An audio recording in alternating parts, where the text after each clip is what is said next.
Alright guys, wanted to show you a little update on this. I went a little crazy today, didn't video a lot of the steps, but I want to go over everything.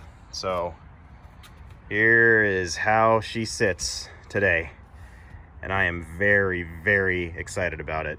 This came out way better than I ever thought it would, and I know I'll address the elephant in the room right now, which is this guy. Got to talking to my dad, got to thinking about it a lot, and I just could not, I just, as good as this was coming out, I didn't want to put a cheaper engine on here. I wanted to put something on here that I felt was deserving. I wanted to put a Honda on here just because I have always stood behind Honda. Northern Tool was having a sale, and I figured I'll use the Predator engine for another project here coming down the road. But I wanted to put the GX200 on here because I really do feel like that is what will put the quality over the edge on this mower. So I'm going to start up here at the front. I redid the entire front center wheel. I went on ahead and luckily was able to track down this beautiful all steel 8x1.75 front wheel that fits absolutely perfectly up here. Really nice hard rubber material, non-pneumatic, came out really well. Fits perfectly, rolls nicely, bearings are really nice. Definitely very happy with this wheel. I was a little nervous about tracking down the correct wheel, and I did. So I cleaned up the axle, I reinstalled the axle set screws, threw some grease in there, and that completed the front spindle. Then I went on ahead and painted and detailed the KEE cap, the bearing cap up here, which came out very nice. Hand painted the KEE gold on there, and just came out really well. Used grade 8 hardware up here to hold the wheel on with lock nuts, and pretty happy with that. I'm pretty happy with the way the look came out with the gold, kind of the gold accents everywhere. Threw a little gold paint up here on top of the pulley just because I was farting around and decided to do it. Reattached the grass catcher retainer with grade 8 hardware. That was done. Then I was able to track down these awesome ACS Z-Mag wheels, and I was very nervous because in the previous videos on this restoration, I was calling around the local bike shops, and you wouldn't believe that nobody, especially in this Tarpon Springs area, no bike shop carries 20-inch wheels anymore in stock, and it's even harder to find the right hub width and axle size. So Amazon.com, I was able to drop 60, I think they're 50 some odd bucks a wheel, just the wheel, on wheels. Z-Mags are really good. They're very good material, very solid, very nice bearings.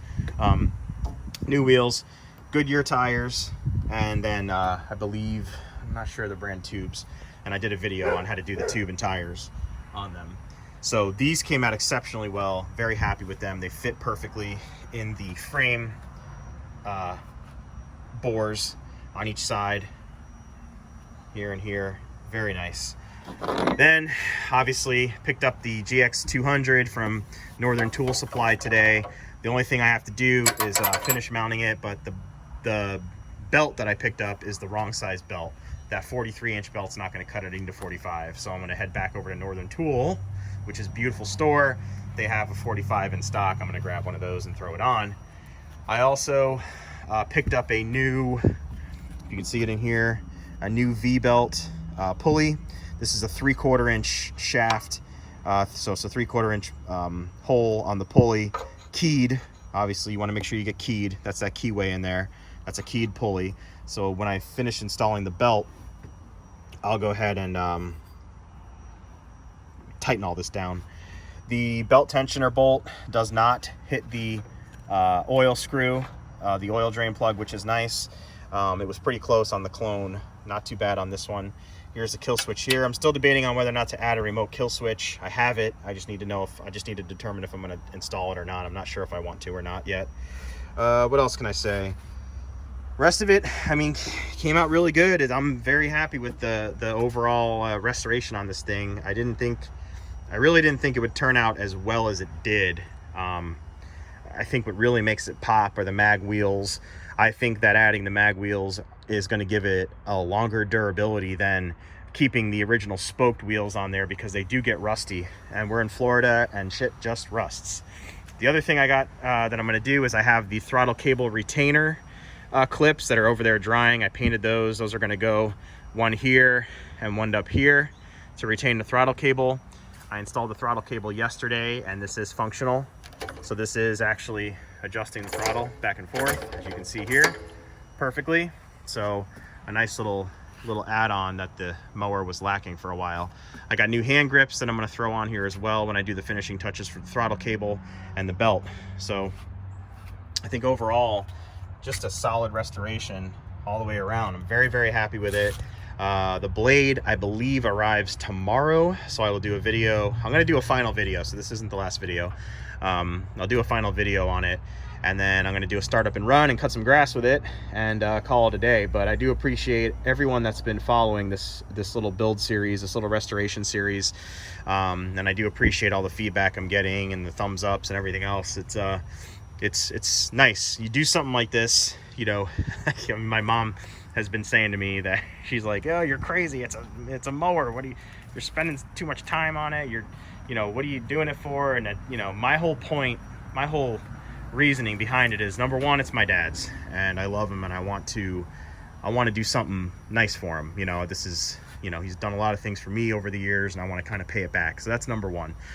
Number two, this thing's been in my family. This is the first mower I learned how to cut grass on. Actually, I learned how to cut on a Toro, little tiny wheel mower, but I graduated to this very quickly, and I was very excited. As soon as I could reach the handlebars, I was cutting grass. So this to me, and when you're a kid, you're a young boy, and you see what your dads are doing. They're out there cutting grass. You kind of want to mimic what they're doing. So this is like my first machine that I've ever used as a child, as a kid growing up. So cutting grass was the thing to do when you were a teenager. There weren't phones and all that crap around, so this is what you did.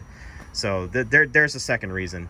Another reason is that there's so many things nowadays that are throwaway, and I feel like consumerism has become to the point where, if something's kind of broken, it's just easier to just buy a whole new one, and the money we've put into this, $300 for an engine, $150 for wheels and tires and accessories and bolts and all that stuff. I mean, my dad could have, we could have bought a new, $500-600 push mower, but are you going to get the same amount of time out of that as you will with something like this?